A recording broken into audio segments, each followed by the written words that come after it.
মা মা জানো তো, এই দুনিয়াটা না আসলেই অনেক খারাপ। ছোটবেলাটাই হয়তো ভালো ছিল জানো তো, এখন তো প্রতিটা মানুষই আমার খারাপ চায়। প্রথমে আমার কাছের মানুষ সাজে, তারপর আমার দুর্বলতা জানে, আর তারপর ঠিক সেখানেই আঘাত করে।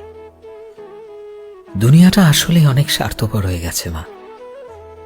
যখন তোমার কোলের মাঝে থেকে আমি দুনিয়াটা দেখতাম, তখন কত সুন্দর লাগতো। আমিও ভাবতাম কবে আমি তোমার কোল থেকে নামবো, নিজের পায়ে হাঁটবো আর নিজের চোখে দুনিয়াটা দেখব। কিন্তু এখন যখন হাঁটছি, তখন প্রতিটা স্টেপে স্টেপে পায়ে যেন কাঁটা বিঁধে যাচ্ছে। আর প্রতিটা হাঁটায় আমি বুঝতে পারছি আসল শান্তি তো শুধু তোমার কোলের মাঝেই ছিল, আর কোথাও নয়।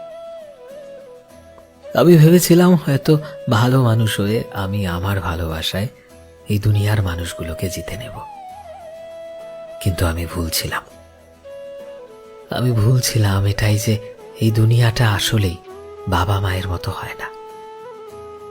এই দুনিয়ার প্রতিটা মানুষই স্বার্থ নিয়ে চলে। আসলেই আমি এটা বুঝে গেছি যে বাবা মা ছাড়া এই দুনিয়াতে কেউই আর নিজের হয় না। সবাই স্বার্থ নিয়ে চলে, কেউ নিঃস্বার্থভাবে ভালোবাসে না একমাত্র মা বাবা ছাড়া। কেউ নিজের কাছে জড়িয়ে রাখে না, কেউ মন থেকে ভালোবাসে না, শুধুমাত্র মা বাবা ভালোবাসে।